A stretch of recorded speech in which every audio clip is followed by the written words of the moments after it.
Now, we've done our worst movies ever, but what about a piece of crap that's all wrapped up in a nice 3 to 4 minute piece of music? It's totally subjective, of course, so let's see what constitutes a bad song. First, here are the top 10 worst songs ever as voted for at everyhit.com. Okay, at number 10, with Jenny from the Block and Jennifer Lopez. At number 9, it's Billy Ray Cyrus and Achy Breaky Heart. Don't tell my heart, my achy breaky heart. At number 8, it's Barbie Girl from Aqua. Hiya, Barbie. Hi, Ken. At number 7, it's Billy and Because We Want To. Because we want to. Because we want to. At number 6, it's Mr. Blobby and Mr. Blobby. At number 5, it's the Fast Food Rockers with the Fast Food Song. Can I take your order, please? At number 4, Candle in the Wind, 1997 from Elton John. Goodbye, England's rose. At number 3, the old party favourite Agadoo, Black Lace. At number 2, it's Sir Cliff and the Millennium Prayer. I'll fall, And the number 1 worst song ever voted for at everyhit.com is The Cheeky Girls and the cheeky song Touch My Bum. Cheeky bars. Well, there you Disgraceful. go. Disgraceful. There you go. How could that possibly be in the top 10? There are some songs I genuinely like in there. Were there? We'll find out what ones they are in a second. Those lovely voices you can hear. Will you please welcome to the podcast from the Who Takes the Socks Off podcast, Simon and Ross. Welcome, welcome, welcome, gentlemen. Hello. Hello. Thank you for having us. Now Yes. it's been a while since I've had a three-way. Put it this way, it's been just me and somebody else.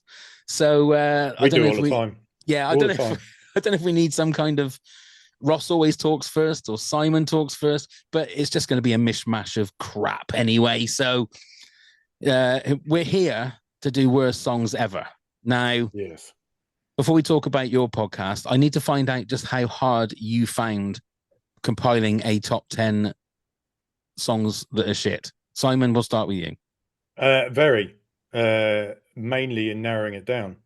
There is an unbelievable amount of shit out there.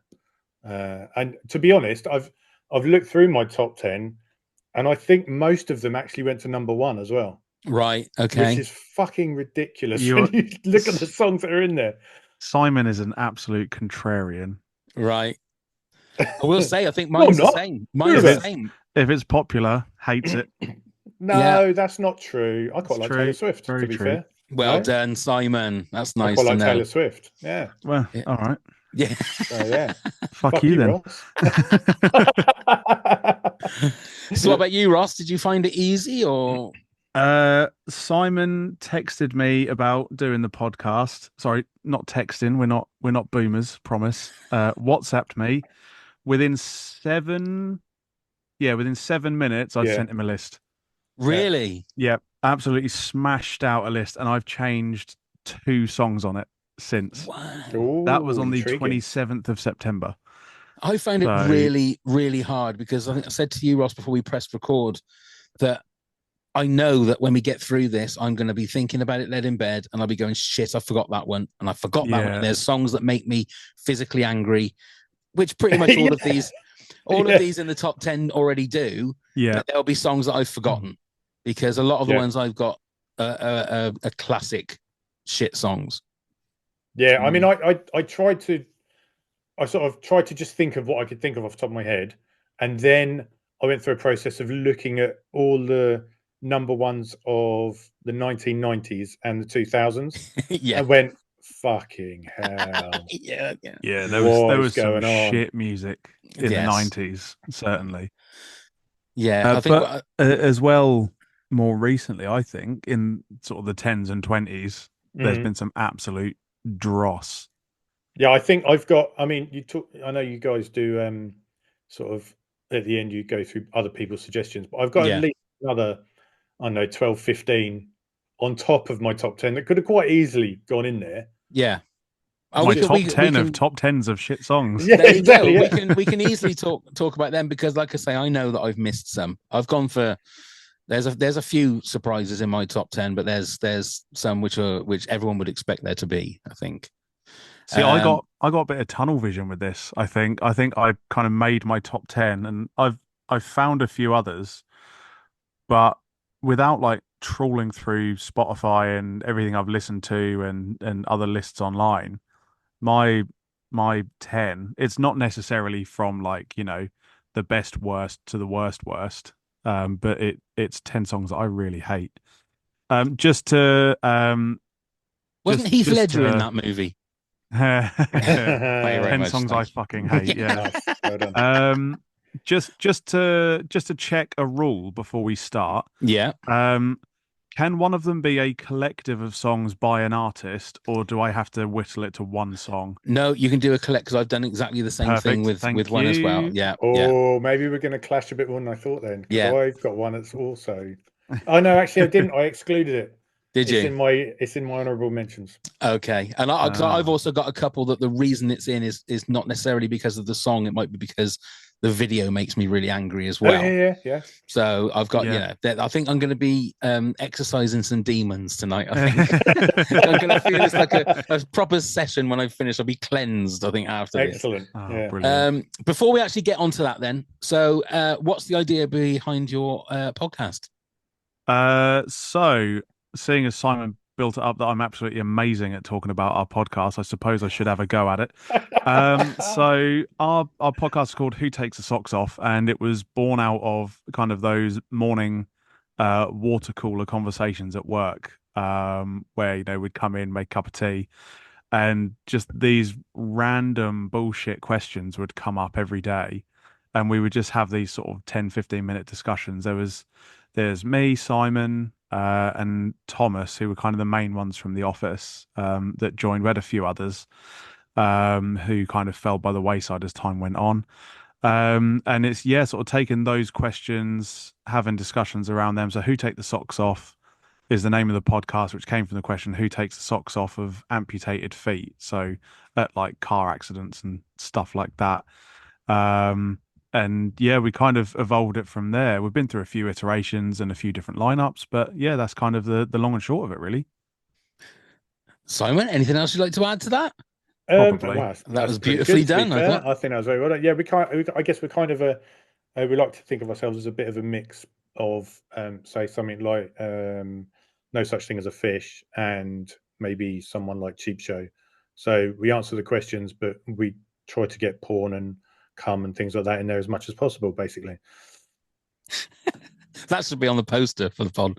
We try and get porn and cum in as much as we can. I mean, I think the quickest reference was Ross. We were talking about the world's largest waterfall, Yeah. and Ross was in there in about 25 seconds. Not even talking about porn. Yeah. It's what makes the world go round. So there's nothing wrong with that. Well, I've put the link in the show notes for it. I've had a listen to a couple of episodes, and people were looking at me weird at work, where I was just laughing to myself. So I thought, that's all right. So I would thoroughly recommend it, and obviously leave them a rating and review and all that stuff as well, because it helps everybody. Okay, here we go then. Who wants to go first and reveal their number 10? I don't mind. I'll go first if you want. Yeah, go on, Simon. Okay, so there's a tiny bit of background to this. But my number 10 is Oxide and Neutrino, Bound for the Reload. What? In brackets, Casualty.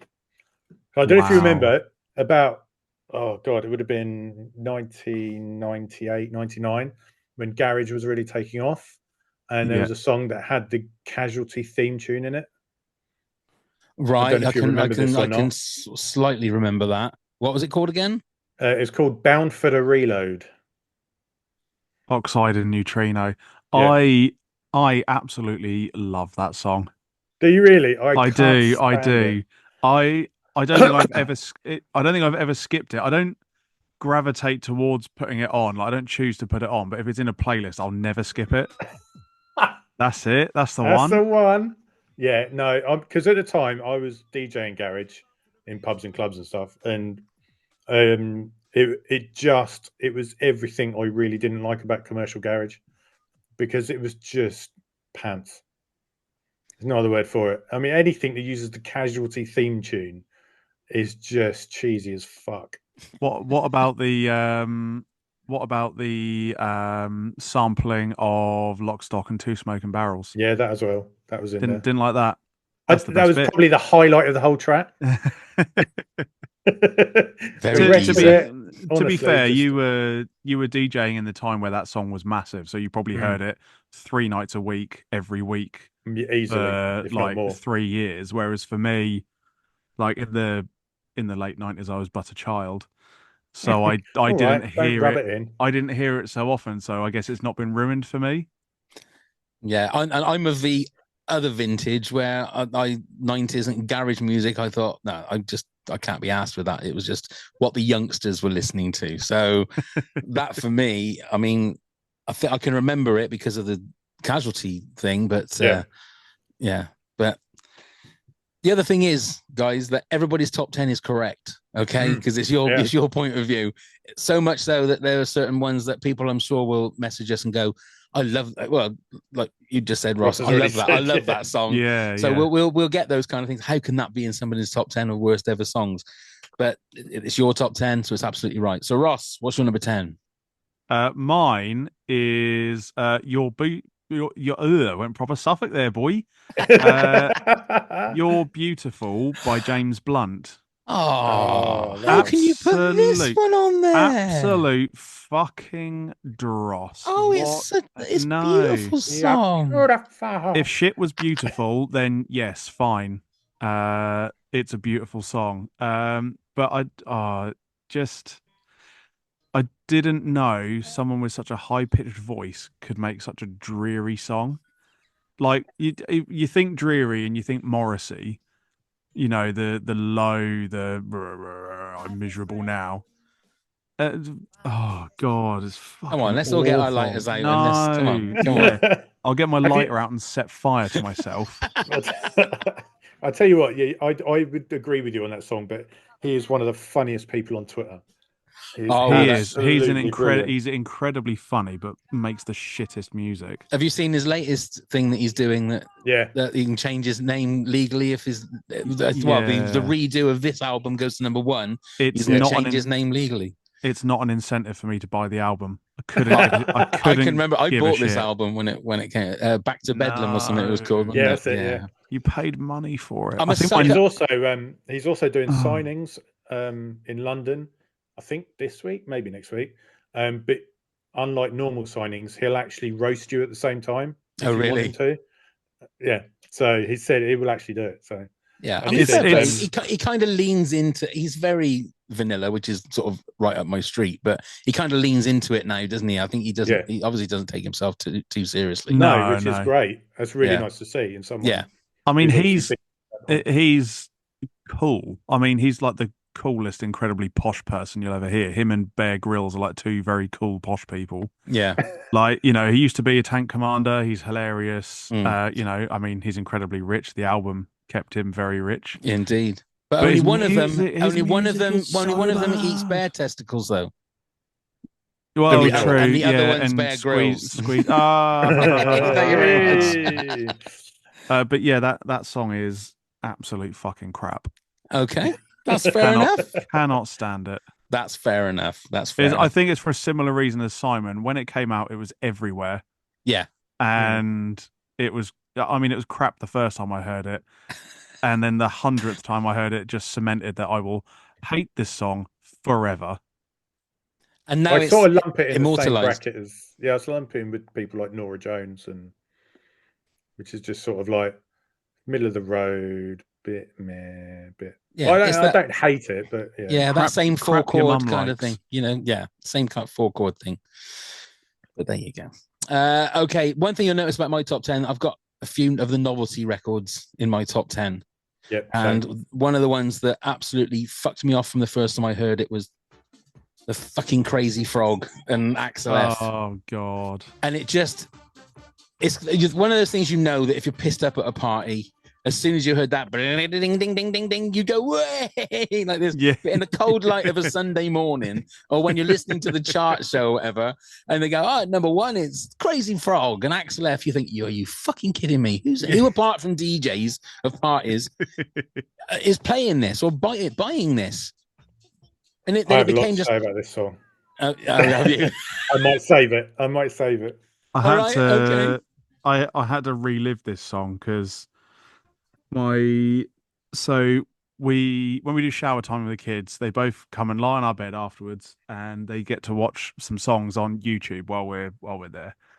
And they both saw the frog and immediately went, "What's that frog? I want to watch that." Oh fuck no, no, Yeah. you don't want to watch that. You don't want to watch that. That frog's a little cunt. Yes. He's an Yes. annoying little prick. Yeah. With his Daddy. little cock and balls as well, that used to Yeah, really piss me exactly. off. Yeah. It's like I mean, you'd be even more pissed off if it was massive. To It's just like just What are you dragging on along about? behind him. That is massive. What are you Yeah. talking about? be It's fair, I was going to say, proportionate. I would look at that and I would think, actually, someone with a small cock and balls can be successful. There's a Yeah. chance for me. There's Yeah. a chance for me. It's not over for me yet. Exactly. There's still a chance. Okay, then, Simon, your number 9, please.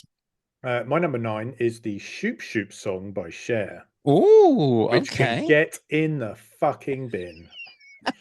I It's in his hate that kiss. song. It's in his Oh kiss. no, it's not. It No, it's not. is. It's in his pants. It's never in his fucking kiss. All right, it's just shit. It is awful, awful dross, and it needs to go in the bin. And I just the bloody video's no better. It's just it's just everything that's wrong about 90s music. It's fucking shit. And there ends today's sermon. Yes. I can't say I've ever heard it. Have you Yes, not? you have. Oh, yes, you have. It was from I mean, the I probably movie have, but I Mermaids. can't. Was it Mermaids? Yes, it was Mermaids. Yeah, Yeah, it was with Christina with, Ricci and Bob Hoskins, Nick I think. Cage. Was Nick Cage in it? I know that Bob Hoskins was. But Maybe yeah, it was one of those typical sort of, well, they don't make them very much anymore, but the song that went with the movie kind of thing. Oh, okay. Yeah. It's the adverts and all that. It's a cover of an old 60s song, I think. Yeah. Okay. I can't place it. I mean, hear it? I can slightly. But I mean it's Cher. If it's not late 90s auto-tuned, you go in at a disco Cher. I mean, then that it's not nearly worth went in as listening well. to. That nearly went in as well. Believe was close, but this is worse. I Genuinely. don't think you can put Believe in a top 10 worst songs. I can. I could. I haven't, but I could. Is it in like your honourable mentions though, Simon? It isn't, to be fair, because it was already long enough. Right, fair enough. See, it's not even made your top 35. Oh, I'm going to add it now. Right then, Ross, your number 9, please. Fix You by Coldplay. Oh my lord. Okay. Again, I mean, that song came out probably when I started getting more into like grunge and heavier metal, kind of when I was in my early teens, I think. Or I might not have heard it until that point, and I thought it was absolute crap. It's just, yeah, even hearing it now, I mean, it's very calm, very peaceful. If it came on the radio while you're like at a barbecue or something, it's ignorable. I say, what a rocking barbecue that is if they're playing fucking Fix You. Jesus Christ. It's a barbecue on the end of a 10-meter diving board into an empty swimming pool. Fair enough. Yeah, I was going to say. But this is Heart FM's like, bread and butter song, this kind of thing, isn't it? If it's not the top 10 like chart hits, it's old shitty Coldplay. And yeah, it's just boring. Do you think? I love this song. I must admit, I absolutely love it. It's boring. I think Coldplay, most of their music, especially on that album, is boring. I think Viva La Vida is probably the most exciting song they've done. It's that big bell, isn't it? That's what gets you about. It's the big bell. Oh, Yeah. I love a big bell. Yeah. It's weird though how, because I don't think I've met anybody that loves Coldplay, yet they seem to sell out stadiums Yeah. all around the world. And I know one person that loves Coldplay, and I've met hundreds of people right. in my lifetime. Yeah. I mean, not that I know hundreds of people, but I know one person that absolutely loves Coldplay. Is that like the first question you ask? Do you like Coldplay? Yes. That's the if, deal if breaker. if the answer is We can't be anything friends, other sorry. than no, can't be friends. Yeah. Well, they're all right. Fuck off. Yeah. Could take them or leave them. Okay, you're on the maybe pile. Just out of yeah. interest, without any spoilers, have you got any artists that you got more than once in your top 10? No. No. Okay. I've got no repetition. That's fair enough. I just wonder whether there might be someone that you really fucking hate that's going to make it like. Well, I could have done a top 10 of one artist. Oh, really? Oh, let us know who Yeah. that is when we get to it then. Well, you'll know. Okay, fair enough. You're not going to sugarcoat it. That's fine. Okay, my number 9. This was mentioned in the top 10 that I said for the facts. Another one of these fucking awful novelty songs. Mr. Blobby. Oh no, that isn't Mr. Blobby. That's Still Fix You. That was Coldplay's version of Mr. Blobby. But yeah, I'm gonna have Mr. Blobby, which is this is the Dr. Cryptic version of it. Fucking hell, it's just as bad. It was another one of those things. If anybody can remember Mr. Blobby, yes. that was 90s. Was that 90s? That was 90s. Yeah, the Noel's house party, wasn't it? That's right. Yeah. This pink plastic monstrosity that had this amazing following, and I thought, Jesus Christ! And then they released it, and it went straight to number 1. And yeah, you think, fuck me, And somebody now is making thousands every year on the royalties of that, and it's just awful. Presumably. Well, that's true. Didn't he lose all his money to Lloyd's Bank or something? I can't remember. He did. Yeah, there was a story about it, wasn't there? And he's erected a statue somewhere to do with his fight against some guardian knight or something to do with his perceived idea of himself going against Lloyd's Bank. Oh, really? I thought he was going to say Mr. Blobby. I thought he was going to say.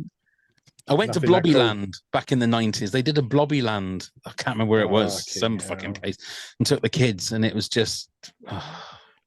That's like the 90s equivalent of Peppa Pig World, isn't it? Yes. Absolute nightmare fuel. Yeah. Crinkly Bottom, I think, was the actual. Wasn't it? That's right. Yeah. Somewhere in Somerset it was, but there you go. Okay, then. Bottom. Wow. Simon, your number 8, please. So my number 8 was in the top 10, as mentioned, and that is Aqua and Barbie Girl. Okay. Which, I'd never liked it from the day I first heard it. I used to work in a commercial club as well as sort of DJ in the garage and that back in the day. And this was just one of those songs that was played every fucking night. And it's just awful. There's nothing good about this song. Nothing. The lyrics are shit. The music's shit. The video's shit. Everything's shit. It's just shit. But when you're absolutely shit-faced playing both parts... No, it's still shit. When you're playing both parts of that song... No, it's not a great song. It really isn't a great song. And the guy is fucking weird looking, isn't he? Yes. Yeah. He's like completely bald, but he's got a bit of hair down here that swirls around into a beard, and I'm like, you look a right dickhead. Yeah. He looks a bit like the guy who played the mummy in the Brendan Fraser. Yes, you're absolutely right. He? You're absolutely right. Yeah. And it's also sort of come around again to being sort of successful again because of the Barbie movie. Fucking movie, yeah. So apparently the movie was really good though. Yeah, the movie's supposed to be really good, but again, the songs for the Barbie movie, the new one, they're all shit as well. There's a lot of Nicki Minaj, I think. Yeah, the movie is not what you think it is. That was the thing. I was pleasantly surprised. Yeah, I've not seen it. So have you not seen spoilers. It? I'd recommend it, but I wouldn't. I won't tell you what. I mean, she dies in the end, but okay. Sorry. She can't die. She's plastic. But is she though? She was melted by a magnifying glass and a bit of sunlight. She was. Sid from Toy Story got a hold of her. Oh dear. Okay, then Ross, your number 8, then please. My number 8 is "Smooth Criminal" by Alien Ant Farm. No, right. no, not having this. It Not having this. is. It is one of the best cover songs ever done. It's really not. It is. It isn't. I Yes, it will. is. I will disagree with you forever on this. Yeah, I know you will. It We've already is had this the conversation. most like overplayed shite. Like when I was probably 13, when it came out around that time, it was brilliant. Absolutely loved it because I thought Michael Jackson was weird. And this song came out and it was like quite heavy, like rocky, and I really liked it. But it's been played hundreds of times a year constantly for the last 20 odd years.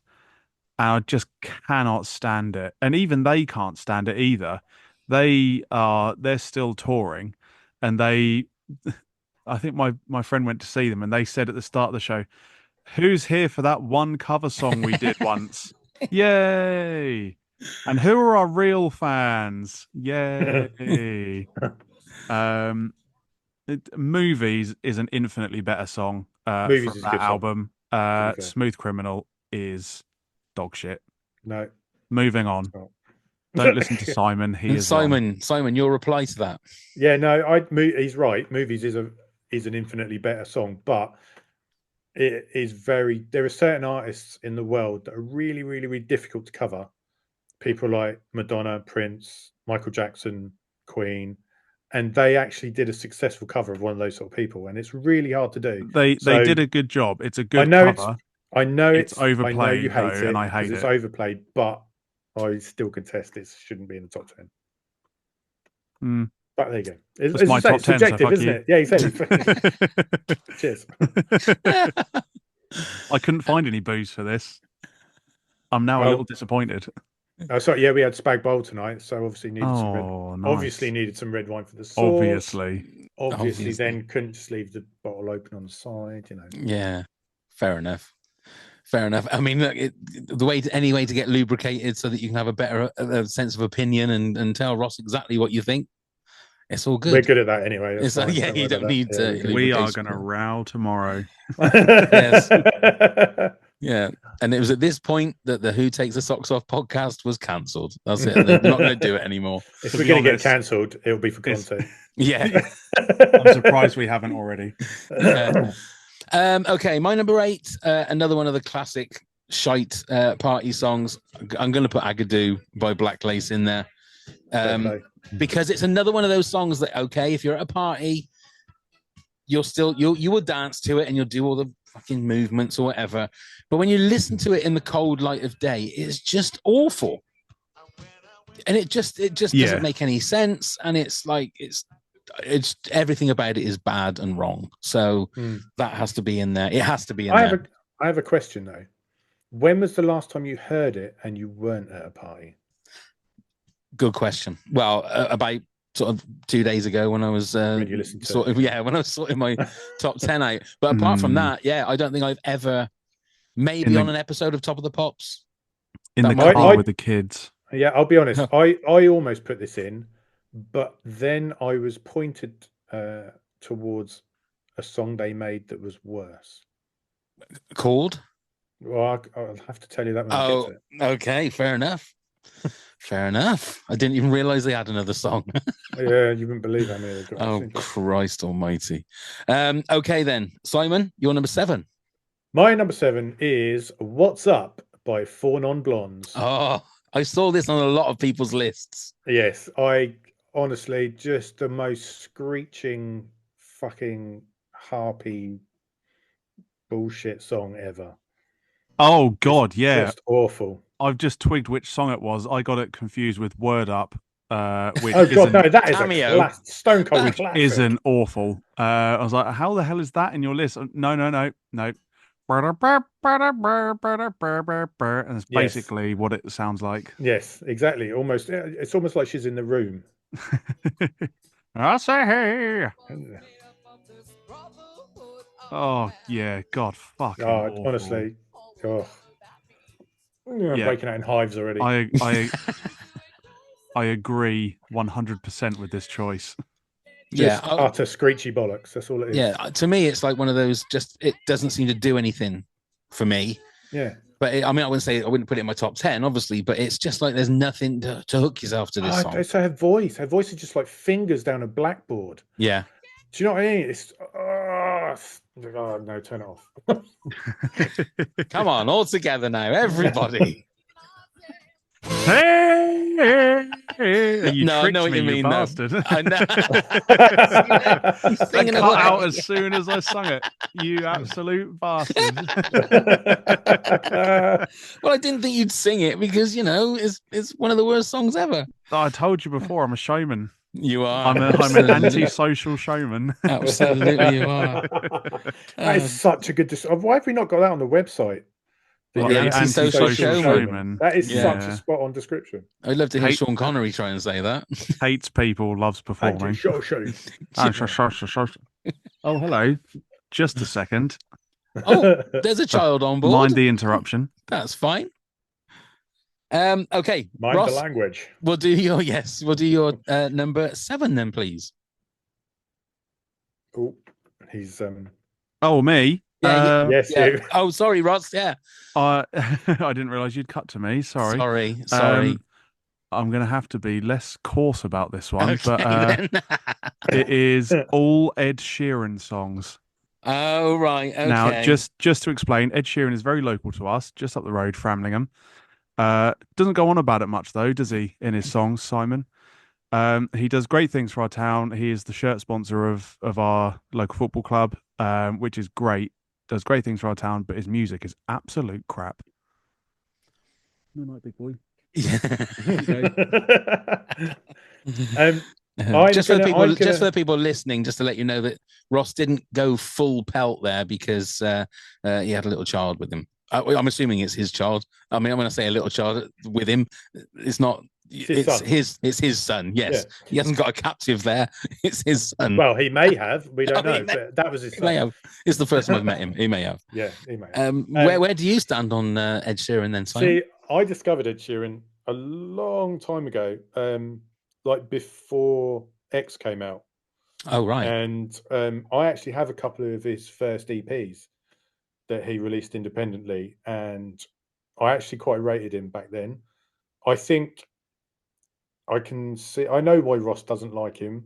Same reason he doesn't like Coldplay, because a lot of his music now is all just very similar. It all sounds the same. It's all. But if you go back, it's all factory bullshit.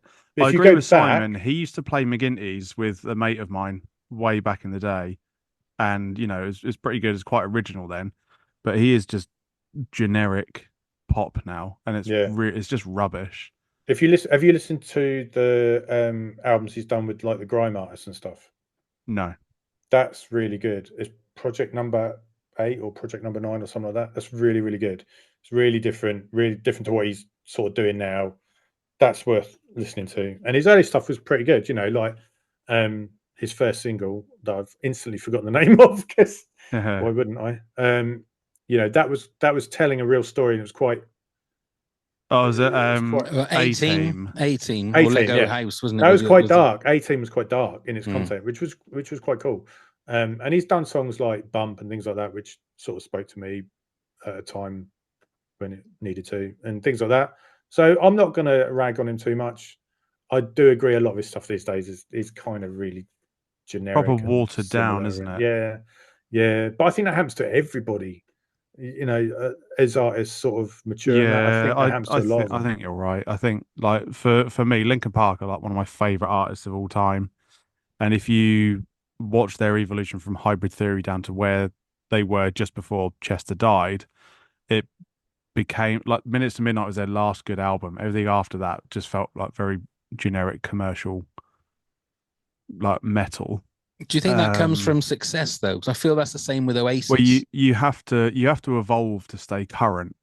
And another band that I really like, Enter Shikari, they were the same. Their first album was amazing, but then everything after that, like I think their music became a bit political, I think, and it just wasn't as good. It wasn't as fun as like that first album. And I think that happens a lot. You get signed and they influence what you do because they need to make money out of you. And yeah, it's just not as good or interesting as the earlier stuff. And like Simon says, I mean, Ed Sheeran's like EPs before he got signed were probably good. Yeah.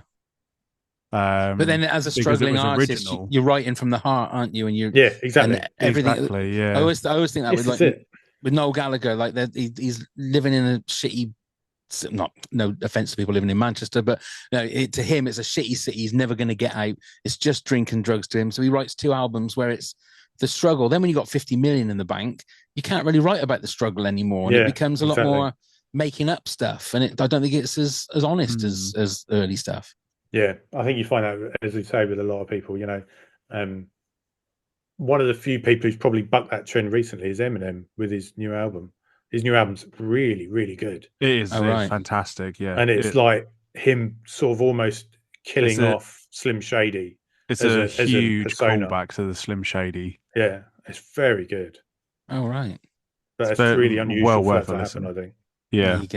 There you go. I mean, you get to the point where you just don't give a shit anymore. You just do whatever you want. Yeah.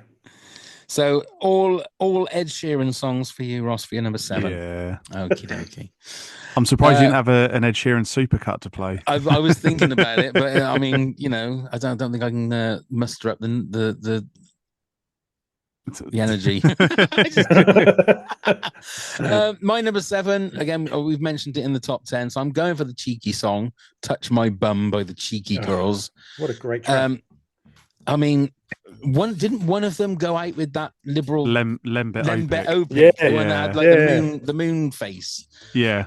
I mean, again, it's one of those typical sort of manufactured shit things. It's probably auto-tuned to an inch of its fucking life, and it's just because they're a couple of okay-looking women. So, but they're really not, though. But they're really not. No, they're really not. They're like I never saw that. Eastern Bloc pencils in short shorts.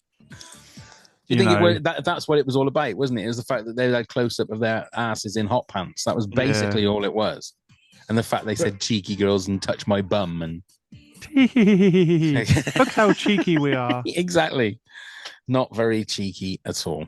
Okay, Simon, your number 6, please.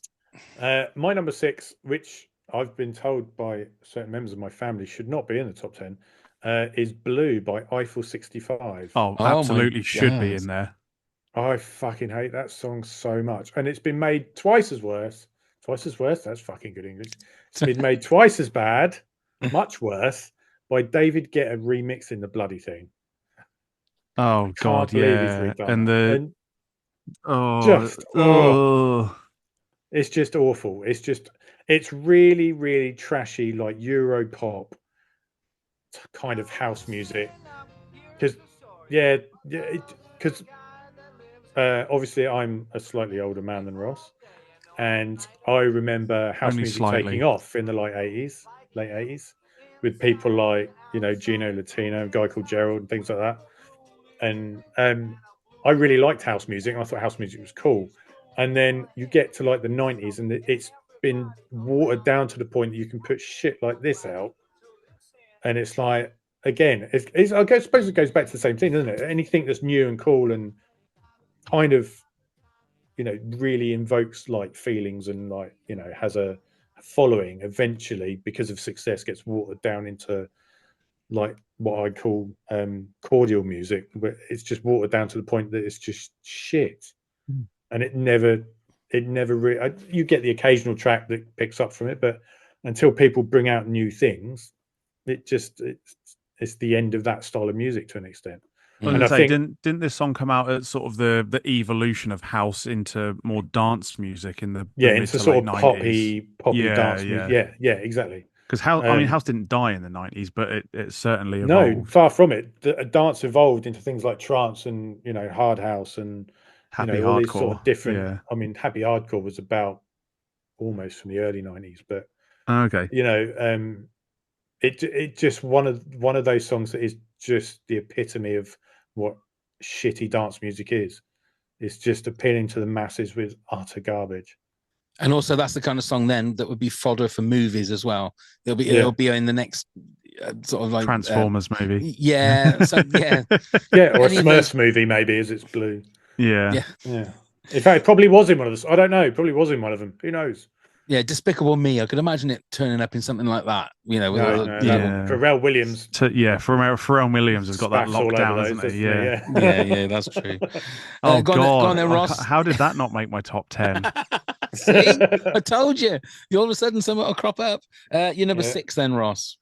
My number 6 Number 6. is Number Summer of six. '69 by Brian Adams. Wow. Okay, a real classic. Wow. The subject matter is not what the name of the song suggests.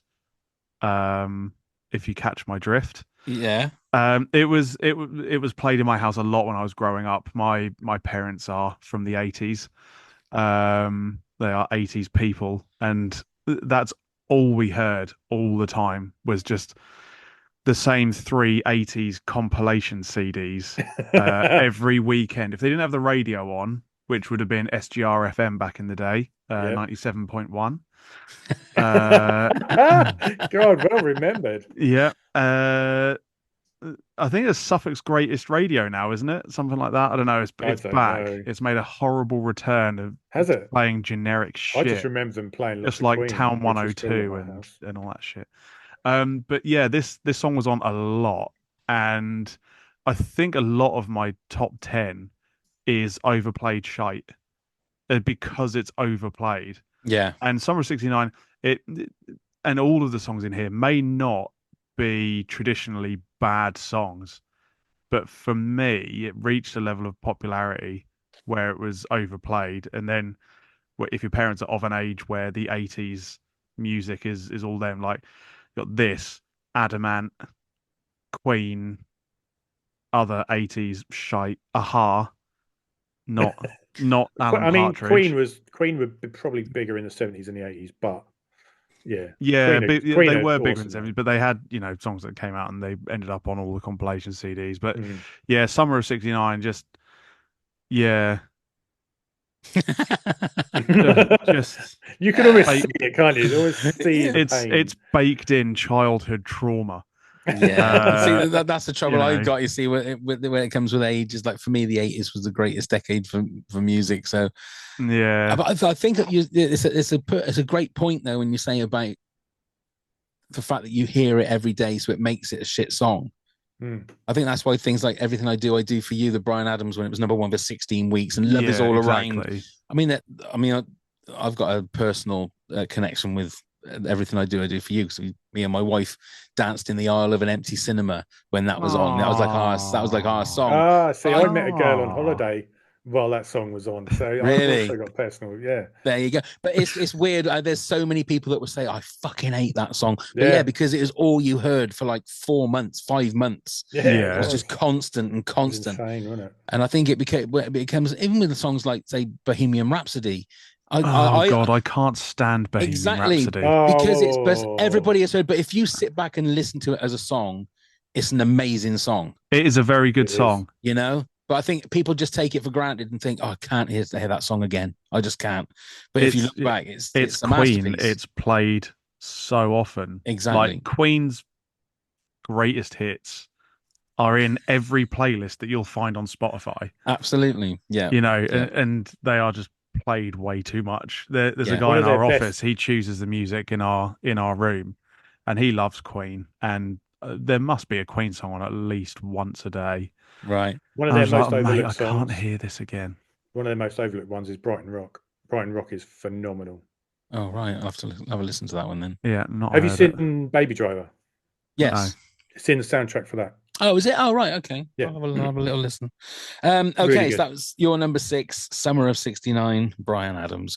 Yeah. Mine is, I don't know whether you guys remember Bomb Ballerina? It was Timmy Mallet who used to do. Oh God. Yeah, so it's the itsy bitsy teeny weeny yellow Yeah. polka dot Oh. bikini. Yeah, this was in my honourable mentions. Was it? And Timmy Yeah. Mallet was it was like a Saturday talent. morning kids So presenter annoying. with Mallet and Yeah, bash on the head like Wackaday. this, or a bash on the head like that. Yeah, that's it. Wackaday Blur and all that kind of stuff. Yeah. Kids check YouTube. Unimaginative bullshit. Yeah. But he isn't actually even really singing on this, I don't think, is he? Because it's all sort of people singing over the top. But yeah, it's an old 50s or 60s song, but itsy bitsy teeny weeny yellow polka dot bullshit is what it is. Yes. And that's mine. Absolutely. That's my number Spot 6. on. Okay, we're halfway through. So before we do anything else, we got this. Pop quiz, hot shot. It's quiz time. So Oh, we're gonna oh, be. no, I wasn't warned about gonna this. be Simon No, I didn't versus warn you on that. Ross. Okay? I'm going to give you some lyrics from a classic shit song. You need to tell me the name of the song and who it's by. So we will start with Simon. If Simon gets it wrong, I'll pass it over to Ross. So we'll see who gets the most. You got 5 each. Okay. Okay. Here's number 1. Flow like a harpoon, daily and nightly. Will Vanilla it ever Ice. stop? It's Vanilla Ice, Ice Ice Baby. Like a harpoon, daily and nightly. Will it ever stop? Yo, Well I don't done. know. Well done. Okay. Agree. Ross. Song is shit. Ross, number 2. I never ask what's in your mind. I never ask if you'll be mine. Is it Hello by Lionel Richie? It's not. Oh, Simon. Oh my God. I don't know. I really don't know. No? No. Oh, it's fucking Cheeky Girls. Oh God.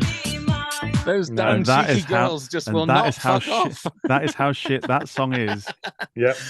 Okay, Simon, your next one. You can tell my arms go back home to the farm. Jesus. You can tell my Oh, arms. Achy Breaky Heart. Who's it by? Billy Ray Cyrus. Another 2 points there for Simon. Come on, Ross. Number 4. So take it to the good times, see it through the bad times. God Almighty, I have no idea. Take it to the I'm good gonna kick times, myself. see it through the bad times. Pass. I don't No. know. Wow. I'm bad at Okay. this. Simon, I know this. Oh my God. for some bonus I points. I just can't get it. It won't come. No? Uh, Who were? I can Who always hear were the tune indeed. in my head. No, I can't. Yeah. Oh. It was Starship, and nothing's gonna Wow. stop us Stop us now. now. I should have Yeah, known that one because me and From my wife Mannequin. take the piss out of that song all the time. It's from the Indeed. film Mannequin, isn't it? It is. Yeah. It's a great scene in Um, Family Guy where they parody The Ring, and the video that they watch is the scene in Mannequin where they're on the motorbike and that song's playing. All right. Right then, Simon, your next one. My rodeo Romeo, a cowboy god from head to toe. That is.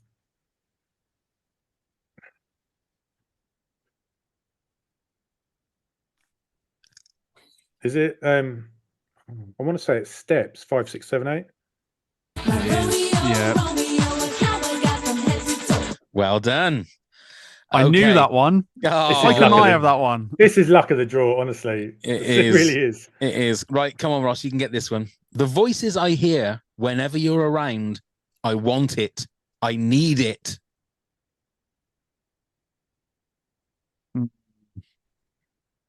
The voices I hear whenever you're around, I want it. I need it. Oh, I think I know it. I don't know who it's by though. Is it As Long As You Love Me? By I don't know who it's by. It's by a man, some bloke.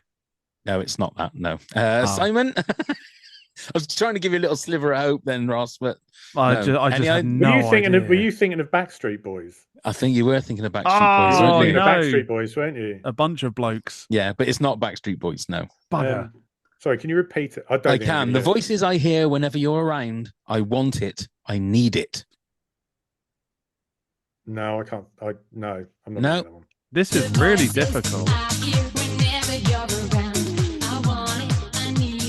That was a fast food song by Fast Food No, Rockers. no. I've Okay. erased that song from my memory. Indeed. Right then, Simon. Oh, I'm so glad that's finished. What a terrible racket. That's the tagline for this episode, isn't it?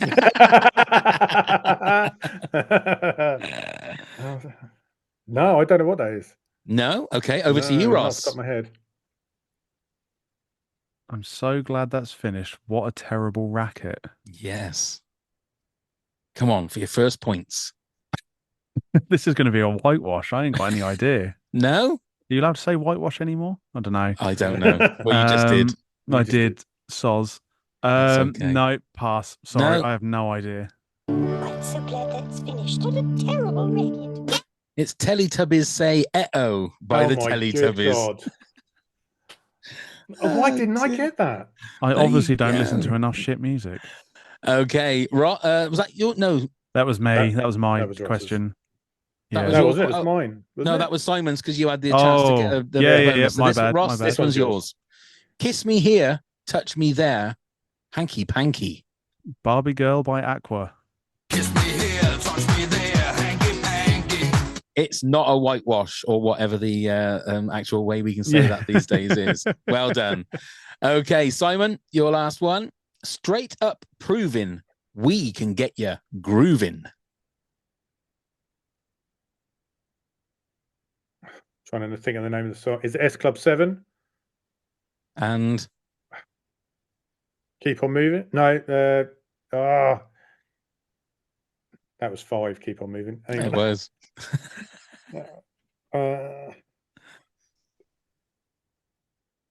Don't stop moving.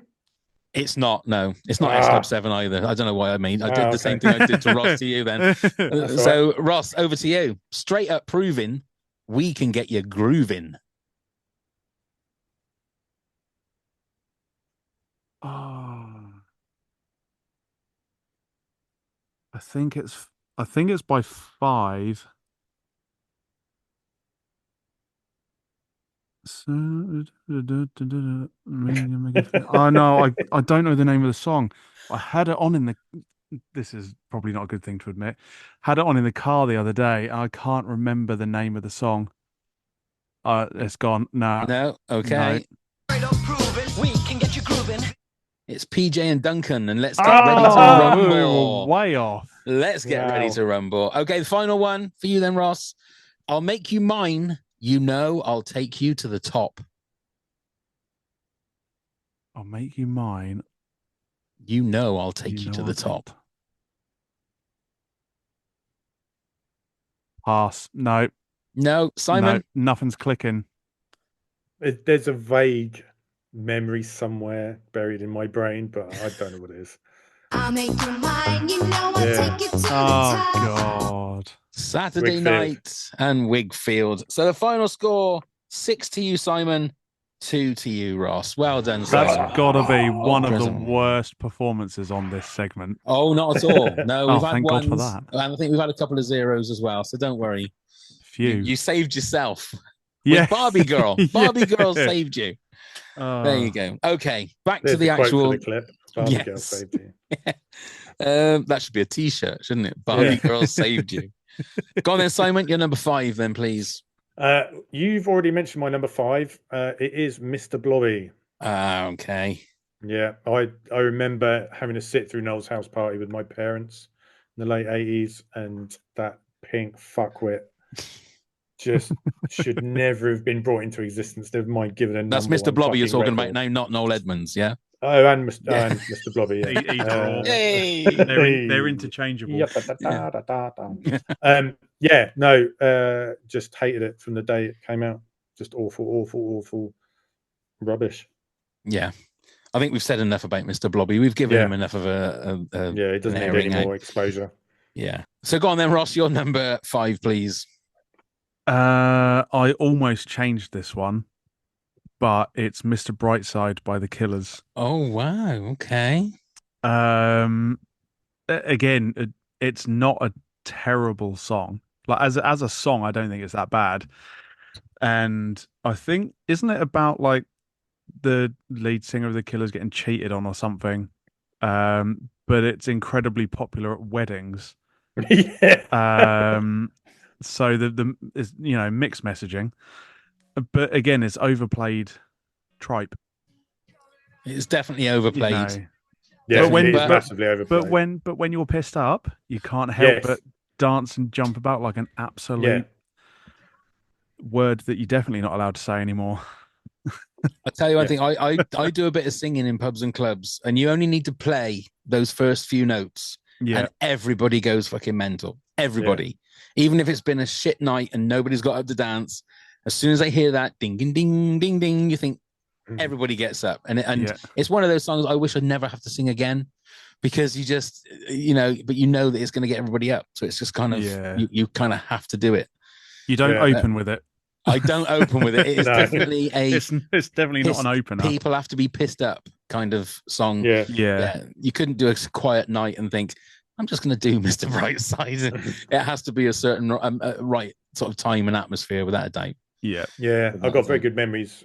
Jane and I getting very, very drunk in vodka revs in Ipswich and dancing to that. But as you say, you have to be absolutely. You have to be hammered. drunk. If you Yeah. hear it sober, you're like, fucking hell, this song's a proper, like, it's a bit of a downer. It's Yeah. also like basically the same chord all the way through. It doesn't sort of go up and Yeah. down, or anything. It just seems it does the same all Yeah. the way through. But Monotonous. it's a very, very popular. It's not a complex song musically, but if you sit and listen to like the actual words, he's telling a bit of a story. Yeah. And the fact that it's so popular at weddings is beyond me Yeah. because of Yeah. but I think when you're that drunk, you stop really hearing the words, and just the Absolutely. basic tune of it is like, I can dance about like a lunatic to this. Yeah. And people don't sing the words anyway. No. They'll go, yeah, see, money to the be, and they just make it up. So they don't know what the words are. It's just one of those songs. Okay, my number 5. Now, the song to me is okay. I don't like Maroon 5, but the song Sugar is my number 5, and it's because it's the fucking video. The video makes me hate everything about the song and Maroon 5. I don't know if you've seen the video. It's where they're, as a band, are hopping in a car, going to a wedding as a surprise, and then all of a sudden they drop a curtain, and the people at the reception all go, "Oh my God, it's Maroon 5, and they're singing a song for us," and it's bollocks. I know it's bollocks, but they make it out like this. They've managed to set up a whole stage with a sound system without the people know. People don't know, and then they go off, and then they go to another. It just drives me fucking mad, because they've got actors that are obviously doing the wedding, and they're all perfect, and there's no Uncle Knobhead in the wedding. They're all perfect from a fucking casting agency, and then they got to pretend that and then, oh my God, look, it's Maroon 5. Fuck off. Anyway, okay. Now tell us how you really feel, Pat. I mean, just hold back, mate. I haven't had a chance to say that on a podcast ever, so I had to get it out. And it's like the songs is normal pop, a very successful song. Yeah. It's I can take it or leave it, but it's the video that made me put it. It was the first song I thought of for my top 10, and it's got nothing to do with the song really. It's that video. It's that fucking video, and I hate it because my wife loves this song, and I just can't. I can't do it. Just can't do it. Fair play. Anyway, Simon, you're number 4, please. Exorcise the demon. I was literally thinking of that as well. Raise the law. Okay, Simon, you're number 4. Okay, my number 4 is "I'll Be Missing You" by Puff Daddy, Faith Evans, and 112. Yeah, awful. Right. Dreadful song. Even before all this stuff about Puff P, Diddy Daddy, Sean Combs came out, that he's a complete nonce. It was just it. So I grew up, as I say, I'm older than Ross. So I listened to rap music from about 1984-ish. So I was, into Run DMC and Beastie Boys, and then into people like LL Cool J and De La Soul and all these really good hip hop artists. And then Puffy came along and basically Watered it all baffed down. all over it, and just absolutely commercialized hip hop music and rap music to a point where nowadays it's the majority of it is It just all sounds the mumble rap same. shit. And I think you can pretty much narrow it all the way back down to Puffy and this song almost. It was like a really massive song. He was playing on the death of his supposed best friend, who in his own right was 10 times the artist that Puffy was. And it was just a cash making exercise born off the back of someone's death, and it killed hip hop for me, a lot of it. So yeah, fucking hate Was it. it Tupac? No, it's Biggie. Oh, I see. Because there's rumors going around that P. Diddy is like the one who had Tupac killed or something as well. Well, there was a lot of beef between East and West, wasn't there? So yeah. You had Tupac was working for Suge Knight and with Dre and that on the West Coast. Then you had Puffy and Biggie on the East Coast, and there was a lot of beef between them at the time.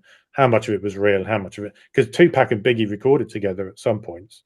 So you know a lot. You don't know whether it was manufactured or not, but you know, Sean Combs made a lot of money off the death of his friend. Let's put it that way. And it's really interesting hearing Snoop Dogg talk about that East and West thing and sort of how he ended up just not really giving a shit and just going between the two, and he then got shunned by Tupac because of it. Yeah, it's really interesting, like reading and hearing about that. I think it makes the music of the time more interesting. But yeah, I agree with what you're saying about like Puffy and all that. But then because that spawned things like Nelly. Nelly's a person. But no, you had like Nelly's music and Mace that kind of stuff. And you know, Nelly made some good songs, but the one, what was it? I must have missed those. Hot in Here, it's pretty poor. Yeah. Again, good when you're drunk. Honorable mention. Popped in early. But yeah, it's yeah. There's a hip hop artist called shite. There's a hip hop artist called J. Rue the Damager, and he does this whole song about how hip hop's been kidnapped and he's going to rescue it, and it ends up being with Sean Puffy Combs, and he has to bring him back from his basically and like rescue him. And it's like people knew this was going on. They knew what was happening. They could see that he was just killing the genre to an extent. But once it gets popular, there's fuck all you can do. Yeah, it's the same with like most rappers nowadays. All just sound the same. They've kind of made a formula and they just stick to that, and it all just sounds the same, and it's all fucking shit. Well, he's got a lot of shit to sort out. I think music's going to be the last thing he's going to be worrying about now for a while, I think. Yes. But there you go. Okay, so that's your number 4. Ross, your number 4 then, please. Mine is Bittersweet Symphony by The Verve. Oh my God, okay. Absolute dreary shite. It is so bad. I just hear the start of it and just think, is that window open wide enough for me to jump out of? It's just so, it's just dreary. It just drones on and on. It's like 6 minutes long, or feels like it anyway. And you feel every second of the song. And it starts from the tips of my toes. You know how if you listen to those like sleep hypnosis or those relaxation CDs, and they say, now imagine it starts from the tips of your toes and works all the way up to the top of your scalp. That is the anger building in my body whenever I hear this song. And it immediately leads into what is my number 1.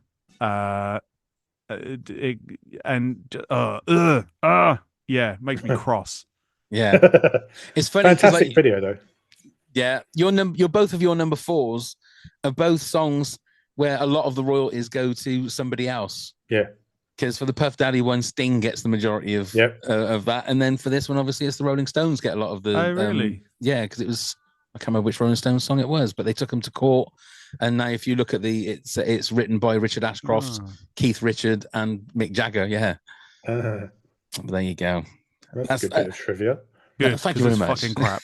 That'll come handy in the pub quiz. Yeah, you'll be there having your £1 million question with Jeremy Clarkson, and You're going. Oh, thank you, pal. Thanks for that. Yeah. Okay, my number 4. I've got 2 songs. Originally, now you know who Michael Barrymore is, don't you? Yeah. Oh yeah. We Bumped have the guy to mentioned death him in his before. pool. Yep. Yeah. So he had a TV show, I think, in the early 90s. What was it called? Something about the music, My Kind of Music or something. Oh, right. Yeah. And there was a meme that was going of him doing the Backstreet Boys Everybody. And it is one of the most cringiest Alan Partridge kind of things. Oh, is that where he's got like a whole choir behind him? The second one is See You When You Get There. Yeah, that's it. Which That's is when the he one. has, which is million times worse. Phenomenally shit. Million times. For our Patreon subscribers, I'm going to put both videos on the thing. But if you want to hear somebody rapping properly, you've only got to listen to Michael Barrymore. We've been around to places, found interesting faces, whether young or old, no one left out in the cold. Take a long look around in places of renown, no one would wear a frown. Now, that man's got rhythm, don't you think? No. Absolutely. It is just cringy as well because he sings. He's got an amazing like black choir singing the backing for him, and they're sort of split into 3 or 4 groups. And so when it gets to the final bit, we're all singing the "When You Get There," "Get You When They Get There," and all that bit at the end. He goes to each one, and you can see on his face he's going, "I'm with a load of black people, aren't I cool?" And you can see it in his face, and it is so cringy. So again, and they're all going, "Who the fuck is this guy?" Exactly. You can see on their faces. Most of them are looking really confusing because he starts joining in, singing with them at the end, but they're singing live, and his bit has been obviously pre-taped. Yeah. And it is ridiculous. It sounds awful. And he's got this real sincere look on his face, like, look, I'm down with the kids, and I'm being, it's just fucking ridiculous. If you get a chance to watch it because it is one of the most ridiculous things you'll ever see. Almost in my top 10, almost the most ridiculous thing you'll see, as you'll find out for my number 3. So Simon, your number 3, please. My number 3, and this is another one born out of 3 nights a week at a commercial club, is Tub Thumping, I Get Knocked Down. Oh, Chumbawamba. Yeah. It's just, oh my God. Oh dear. Honestly, I heard that song so many fucking times, and it never failed. It was that, Wonderwall, and I can't think of the other one, but every single guy in the club would be like, "I get knocked down, I get up again." Fucking wankers. Honestly, just terrible, terrible, terrible, terrible song. It would be my luck that is the song I get murdered to. Like, it literally taken the worst possible moment of my life and pairing it with one of the worst possible songs.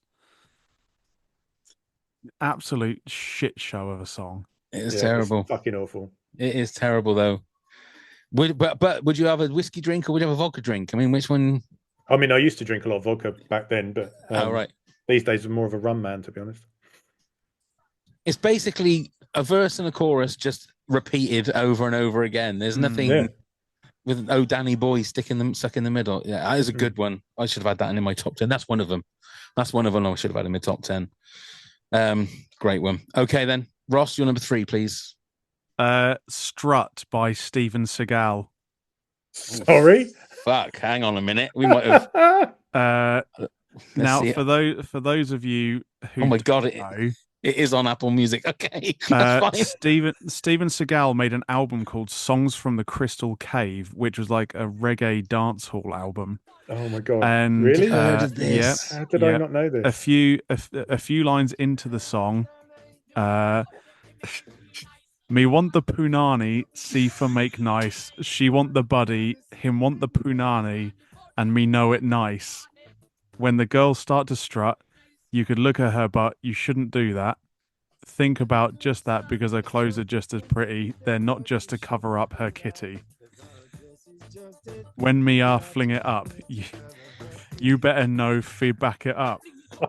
It's Steven Seagal singing with a Jamaican accent, and it feels like the most racist shit. I mean, aside from actual racist stuff, but Steven Seagal doing a dancehall album is possibly one of the worst things to have ever come across my ears, for want of a better phrase. That is crazy. I'm gonna have It's to so bad. find that whole album just to have a little listen to it. Definitely. Yeah. It's genuinely bad. I think it's the first song on my list so far that is genuinely a bad song. Wow. I mean, anything Steven Seagal does is bad, isn't it? Everything. Yeah. He's the most immobile person to make action movies. Like, he has a stand-in most even of the when time these days. When he was yeah. even when he Sitting was down. young and slim, he was still very like just stand there and just would move his arm to try and deflect something. That would be it. But then that's Steven Seagal. That's how he does it. He is one of the worst actors of the 1980s action genre. Yeah, fair play. And that's saying something. Yeah, that is saying something. There were some poor actors back then. That is a great one. That is a great one. Okay, my number 3. Now, have any of you guys heard of "Trapped in the Closet" by R. Kelly?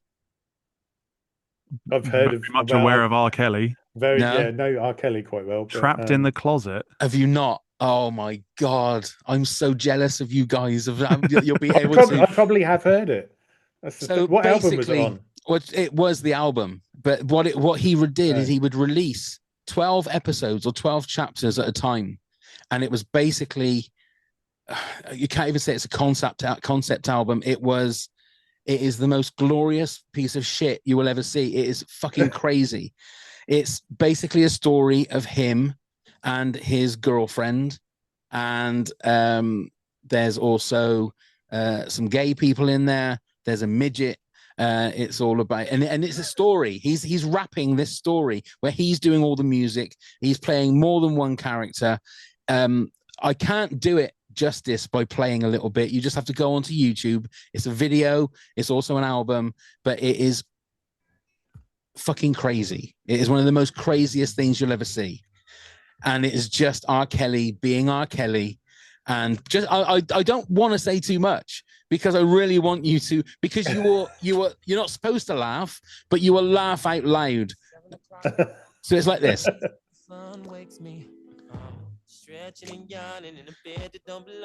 So he's telling you all these different stories, and it unfolds into this amazing, almost Shakespearean tragedy with, like I say, with midgets and with racist people and with people with limbs missing and stuff. A lot of our American listeners will know this because they talk about it all the time. It feels like a precursor to Usher's Confessions.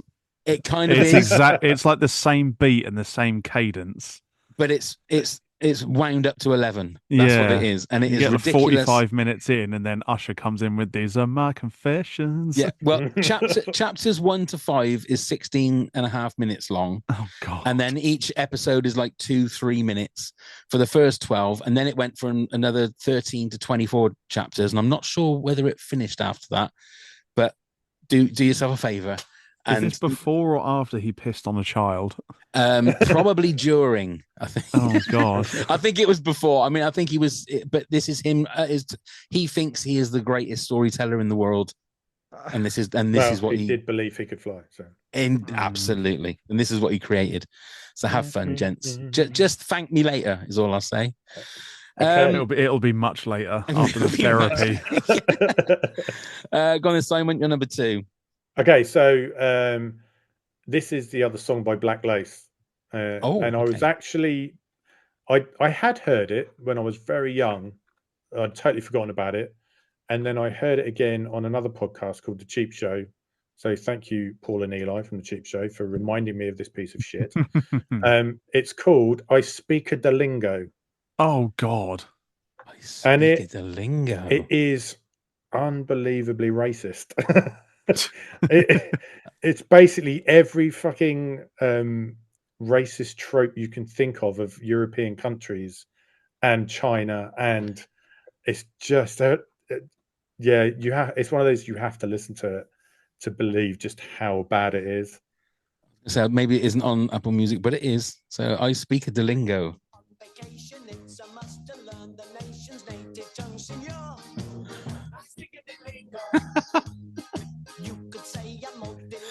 Oh my lord, we'll save that for everyone to find it themselves. Yeah, but they Wow. basically do the whole Spanish Italian thing and the Chinese thing, and it's just unbelievably racist. You could never ever make that song now. They probably shouldn't have made it then. But The 70s and 80s, weren't they great, eh? oh god, Weren't they great? Okay, well, and I forgot because they did Superman as well, didn't they? That was their other. yeah, they big, did a version of massive- the Conga as well, Yeah. but Just a with a good different old tune. all party band. Yeah. Okay, then Ross, you're number 2. I changed my number 2 because I knew it would be in Simon's top 10. So my number 2 was Tub Thumping by Chumbawamba. Oh right, okay. I changed it for John Cena's entrance music from WWE. What was the song? I can't remember what it was actually called. I literally just wrote John Cena's entrance music. I've got no idea. But I mean, he did a whole rap album as well. What? And I mean, I was the time is now. John's in brackets John Cena by WWE John Cena and the THA trademark with a C instead of a K on the end. Yeah, How very cool is that? bad times. But he was obviously during the 2010s, really. I think the poster boy for WWE became like the number one guy, and I still watched wrestling, albeit mainly on YouTube, and it was just every single episode it would come on. And I like John Cena. I think he's a very positive person within the WWE, and his films actually aren't dreadful now that he's not in it anymore. But just it just feels super like cringe that he recorded it himself and an entire album as well, which is shit. John Cena's entrance music I put into number 2. Okay, and I'll put that in there. Well done. Okay, my number 2. This is one where I've grouped a load of shit songs into one big massive shit sandwich. Charity songs that are going to be raising money, I think are great, wonderful, because they're all the hearts in the right place. But those fucking Lad Baby with those sausage songs that was Christmas number 1 for like 5 years on the trot. Even the Beatles never had number 1s for 5 years on the trot. And I'm sorry, but I couldn't, and I won't, and I will not, and I shall not. But all of them, I love sausage rolls, and it's just fuck off, really, because I think these people that do this kind of stuff, I think it's great for the first 6 months because it's all honest and they're doing it because it's funny. Then you can tell they're making money out of it, so they've got to keep doing it. And all of these families and that do this, yeah, and you can tell that it's forced. And I can't anymore. And they're not even good songs. That's the thing. No, the fact that the last decent charity song was Cliff Richard and the Young Ones. I would agree with you on that one. I would agree with you on that one. I actually sung on a charity song when I was in primary school. Yeah. We Are the World? No. It was an S Club 7 one for children in need. So we had the entire school in the assembly hall. And we had like a chorus or a verse to sing. And they had like hundreds of other schools around the country all like submit their recordings for this. Had the tape deck going. They got the big microphone out at the front of the assembly hall. The year 6s, which I think I was at the time, had to stand on the benches at the back to project our voices over the little short ass little dickheads, because we were the kings of the school at that point.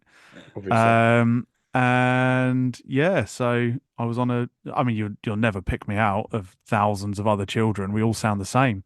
But yeah, I was on a charity single. But you were in the room where it happened, weren't you? Exactly. You're part of what you're saying is you're part of the fucking problem. No, yeah. No. Yeah. No. I mean, I didn't make any money off it, so no. Well, it was a charity single, wasn't it? You weren't you're not supposed to. No. Yeah, that's the whole point. I mean, reimbursed for expenses. What Or were he your had to get a experiences? wham bar before he went in. Well, yeah. Those fruit pastels ain't going to pay for themselves. No, that's That's true. right. I didn't realize we were in like the presence of greatness. I didn't realize that. You kept that one quiet. Bloody Yeah, hell. you have. You kept it very quiet. there's barely a flash in the pan, really. That'll be Barely. going on. That'll be going on the work chat tomorrow. Yeah, yeah. Yeah. Okay, so we're at the top of the show. So before we reveal our number one choices, Simon, do you want to just do a rundown from 10 to 2? Ross, Sure. you do the same. I'll do the same, and then we'll reveal our top of the charts. Okay, so number 10, Oxide and Neutrino, Bound for the Reload, in brackets, Casualty. Number 9, the Shoop Shoop Song by Cher. Number 8, Aqua, Barbie Girl. Number 7, Four Non Blondes, What's Up? Number 6, Blue, Eiffel 65. Number 5, Mr. Blobby by Mr. Blobby. Number 4, I'll Be Missing You, Puff Daddy featuring Faith Evans and 112. I never even heard of 112 before that track or after. Number 3, Tub Thumping by Chumbawamba. Number 2, I Spick a Lingo by Black Lace. Lovely. And Ross? Okay, so number 10, You're Beautiful by James Blunt. Number 9, Fix You by Coldplay. Number 8, Smooth Criminal by Alien Ant Farm. Number 7, Everything Ed Sheeran's Ever Done. Number 6, The Summer of 69 by Bryan Adams. Number 5, Mr. Brightside by The Killers. Number 4, Bittersweet Symphony by The Verve. Number 3 is Strut by Steven Seagal. And number 2 is John Cena's entrance music in the WWE, I think called The Time Is Now. Nice. Mine is number 10, Crazy Frog, Axel F. 9, Mr. Blobby, Mr. Blobby. 8, Agadoo, Black Lace. 7, The Cheeky Song, Touch My Bum, The Cheeky Girls. 6, Itsy Bitsy Teeny Weeny Yellow Polka Dot Bikini Bomb Ballerina. 5, Sugar, Marine 5, and that fucking video. 4, the two songs with Michael Barrymore. 3, Trapped in the Closet, R. Kelly. And number 2, any of the Lad Baby Sausage Roll songs. So, Simon, what is your number one worst song ever? So, my worst song ever, which you have already mentioned, and I did say I had a lot to say about this song, is The Crazy Frog. Axel F. Okay. Yes. So, put aside just for one moment the fact that this animated little twat has ruined one of the greatest electronic songs ever written. When I was growing up, obviously, Axel F by Harold Faltermeyer came out along with Axel F the film, which obviously at the time I couldn't watch because I was too young. But I played that song over and over and over and over again. That and 19 by Paul Hardcastle. I loved those two songs. And when this came out, it was just like having like one of your children executed in front of you. It was just it was heartbreaking that someone could take a song that meant so much and just destroy it. Yeah. And weirdly add in an extra sample from Breakdown by Tila Rock. What are you doing? Just fuck off. Just leave it alone. What? Just no. That's yes, that. Axel F by Crazy Frog. I cannot. As soon as it comes on, that's it. I leave the room. I turn TV off. I turn whatever's on that's playing it off, or whatever. It's just no. It's just a no. Well done. I completely agree. Go on then, Ross. What's your number one? Possibly the most controversial song on the list and in the episode, I would say, Wonderwall by Oasis. Okay. Is fucking crap. And why again? Why do you say that? Is it because overplayed? That's what I think. Yeah. Dreary. The lyrics are shit. The music is shit. It's so overrated as a song. It's unbelievable. All these dickheads in their Parker coats can take a long walk off a short plank off the edge of the fucking White Cliffs of Dover for all I care. Absolute crap song. If it comes on in the office, don't. Come on, sing along, Ross. Come on. No, Come on. Quits podcast. Quits podcast. Presses red button, leaves. Just, yeah, exactly that. Over pronunciation of fucking stupid words. I mean, no. the most overhyped band in history. Yeah. So how long were you in the queue for to get tickets? Did you? 18 hours and 3 minutes, and my browser crashed saying I was a bot. No, I just can't even. If it comes on at work, it's immediately skipped. If I haven't got Spotify open to skip it, I will scream. Not scream. It's a bit, Yeah. bit much. But I will shout for the music playing devices by the horrible $1 trillion company to skip the song. If it comes on in the car, or change radio station or skip. It's same as Simon with the Crazy Frog. Literally, if it comes on, I will either leave or turn off whatever's playing it.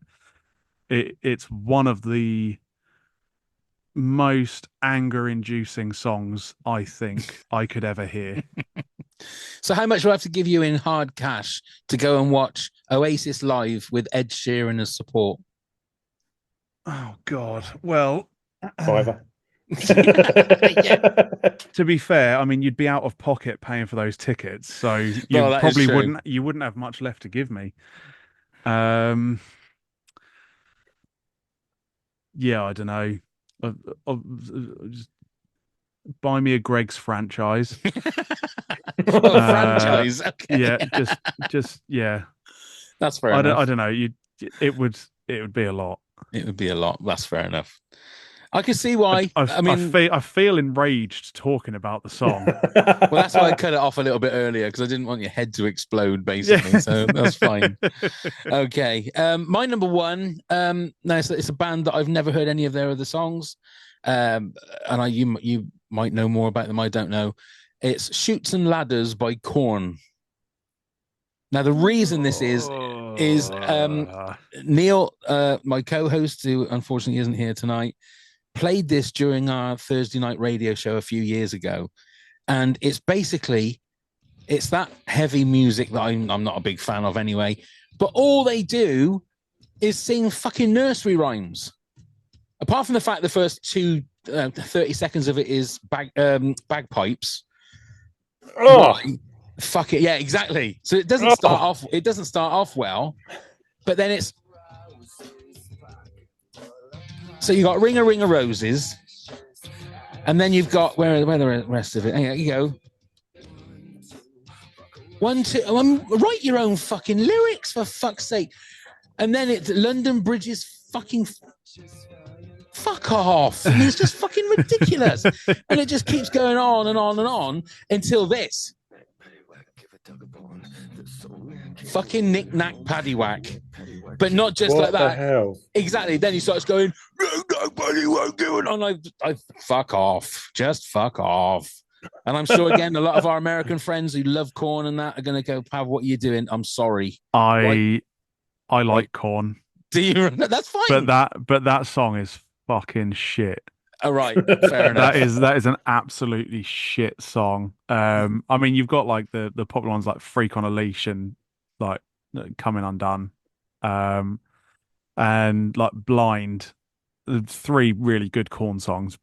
I think they're a bit niche, even like in like the metal. In my opinion, in the metal community, niche in how they structure a song and how they like present their lyrics and stuff. But yeah, that song is crap. Well, if that's coming from a Korn fan, then I feel a little bit more vindicated. Fan's a strong word. Yeah, okay, fair enough. I like Korn. Yeah, fan that's is fair enough. Strong. Yeah. Right, so we've got a couple of honorable mentions. Anna Cochran said Macarena or anything that involves group participation. Jean Bean Baxter said My Humps, Black Eyed Peas. Oh God, yeah. Yeah, anything by the Black Eyed Peas. Yeah. I know anything by them except for before Fergie came along. Okay, fair enough. Mary Walker James said the Birdie song, Superman, My Heart Goes On, Celine Dion, Save Your Love, Demis Roussos. Although I think Save Your Love was Renee and Renata, wasn't it? I think. but maybe Demis Roussos as well. The Mr. Blobby song, The Crazy Frog. The list is endless. However, my all-time favorite hates are I Drove All Night by Roy Orbison and Because You're Gorgeous, Baby Bird. Some of the creepiest lyrics I've ever heard in my life. Kareem Pastor said Disco Duck by Rick Dees, probably more known by Southern California listeners. In case you don't know, Rick Dees was a radio DJ in SoCal, and The Thong Song by Cisco. Adrian Gonzalez says Depeche Mode's cover of Route 66. Dale Richards said Fireflies by Owl City. It makes me angry for no good reason. Yeah, absolute crap. Dawn Ayres said it's this monstrosity, Red Solo Cup by Toby Keith. It captures the worst of America. The song not only asserts that everyone has to like and use the same thing, even if it's crap, but goes even further to insist that if you don't use this cheap shit like everyone else, there's something wrong with you and you're not even a real man. I'd love to know if there's a UK equivalent about that, like Greg's Sausage Rolls or something. We'll ask Ross when he gets his Greg's franchise. Jodie Yakota says no one better than Any Song by Wing. She's a treasure and we're glad to have her still with us. Also, My Cousin Tim by Mike Catherwood is also a fantastic song. Don't even try to take that song down. That is a Southern California thing as well. Andy Beaton says Lucas Graham, 7 years. I had to look up the artist and title. He's Scandinavian. Is the worst for me. Everything from the tempo to the singing to the BS youth addiction flex is unbearable. Mention this to a friend who remembered the following lyric. My woman brought children for me. Did people miss the chauvinism because of the weird syntax? Maria Pereira said Ticks by Brad Paisley, a song about being so attracted to a woman, he's describing all the things he'd like to do, and the flirty chorus is, I want to check you for ticks. The fuck? In what words is that not gag-inducing? What the hell? She says, anyone who knows me knows I love country music, but this monstrosity of a song gives it a very bad name. I'd rather listen to Dwight Yoakam's cover of Purple Rain than this bullshit. Jen Berg said, Grandma Got Run Over by a Reindeer is an abomination. That's a great song. What are you on about? Is it? I've never heard of that one. I'm going to have to listen to that one. And finally, Dan the Man Harper said, that's it. Maria nailed it. And I don't even think she realized it. The absolute worst song ever is Purple Rain by Dwight Yoakam. Have you ever heard? Have you heard that version? I haven't heard that cover. No. Wow, it is something. It's a thing of beauty, I must admit. Well, that's it. We've done it. I feel cleansed. I feel happy. I feel clean. I feel like I got a lot off my chest. In regards to your podcast, lads, what have you got coming up? Well, episodes in Ross, can you remember? Well, I mean, we've recently launched our kind of mini-sodes called Socks On or Off, which is where we take a friend podcaster people and we ask them a would you rather question, talk about that for a few minutes, see how we get on. And we've started doing those, which are really nice. They've taken off quite well. Like I said, I think we release once a month. I can't say specifically what we've got coming up. Simon might be able to help me here. I can tell you what our next episode is. Yes, it's the one with Jeff Jones, which is, well, we don't tend to tell people the titles until they're released. But I can tell you it is ejaculate based.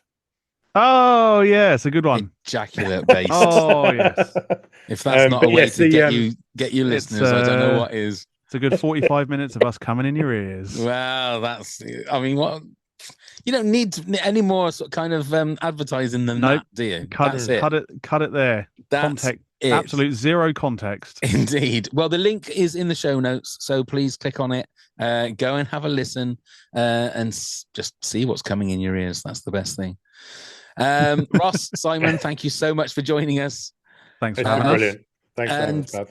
Yeah, I feel like we put the world to rights tonight. Yeah, I really did. I think we've done good work. I think we've earned our money. We've earned our money tonight, haven't we? And Ross has earned a Greg's franchise and tickets to go see Oasis and Ed Sheeran. So, brilliant. Thank you very much, Ross. Thank you very much, Simon. And thank you very much, everybody, for watching and listening. Now let's go start the countdown.